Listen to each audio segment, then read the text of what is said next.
Hey, good afternoon. This is Michelle Thompson, your academic and legal coach. And this afternoon, I'm going live with you here on Facebook about my weekly writing tip. So let me say a little bit about myself before I go on.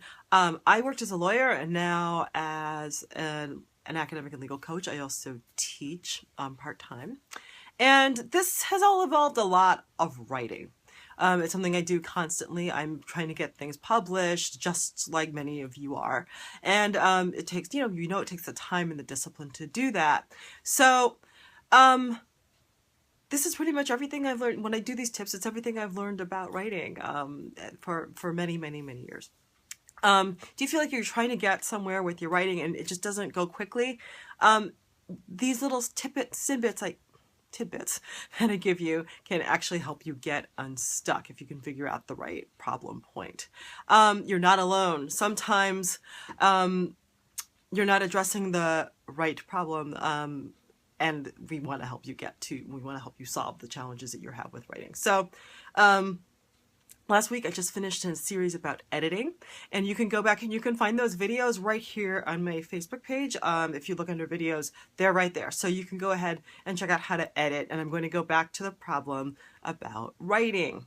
So this seems like such a basic question, but today I'm going to tackle the question of where do you write? No, I didn't misspeak. Where do you write?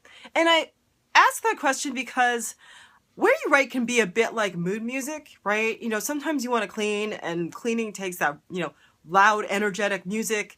Sometimes you just want to chill out, and that's a whole other thing, right? You want to set the right mood, and by setting the right mood, it actually depends on where you're going to go on to do this particular endeavor called writing. So let me identify some moods for you. And for me, where I have to write with those moods, but for you that might be different. But I just want you to notice that I have actually a slew of different places where I go to write. Okay, so the first mood, first writing mood, if you will, is serious hardcore thinking, serious hardcore analysis, right? When I need to do that, there are only two places that will do for me as a writer, right? It's not something I can do socially. I need either non-distracting background noise or just complete quiet. So it's not the kind of thing I do when my child is home, right? So if I'm in the wrong place, I often need to have classical music with no words, because I actually will sing along with absolutely anything, and that doesn't work. So it works well in the school library or here in my office, right? I've cleared out a space for myself to work, and they're quiet enough. I have control over them. If I'm in the library, there's no kitchen, there's no dog, there's no whatever. All of those distractions that come along aren't there.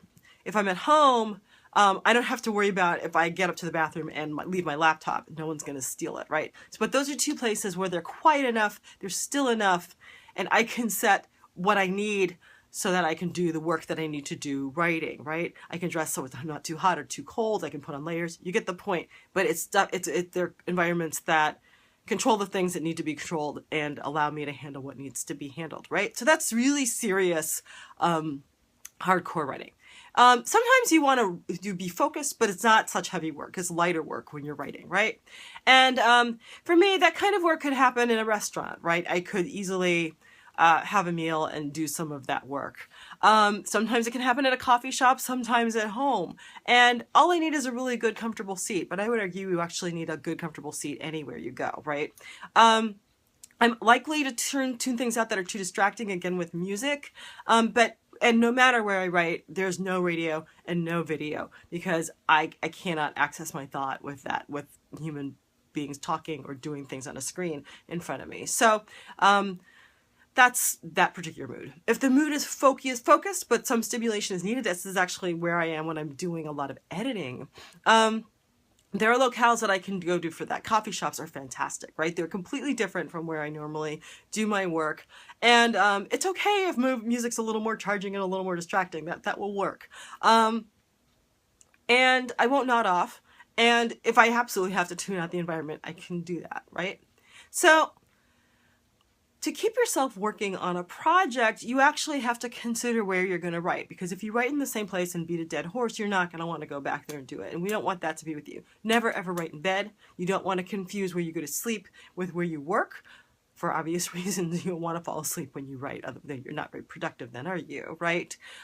You may need to have several different types of places. I listed four different types of places. That's not unusual. And frankly, if I'm traveling, I love to work on airplanes. I know that sounds completely crazy, but I can't do anything anyway. I may as well take out my laptop and do my work, put on my headphones, and off I go. So this enables me to do more. So with that said, if you like this tip, if you like what I'm presenting, like me below here. You can go ahead and click like on my page. I'd like that, and you make sure you can get all my updates. If you're in academia, you can go down, scroll down to the lower left side, and that's my left hand. I guess that's, yeah, left side.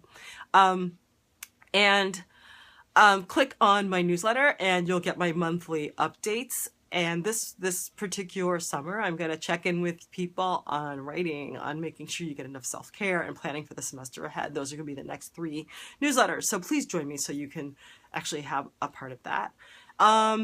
And if you're a lawyer, I'm going to put the link for my newsletter underneath this so you can actually have that.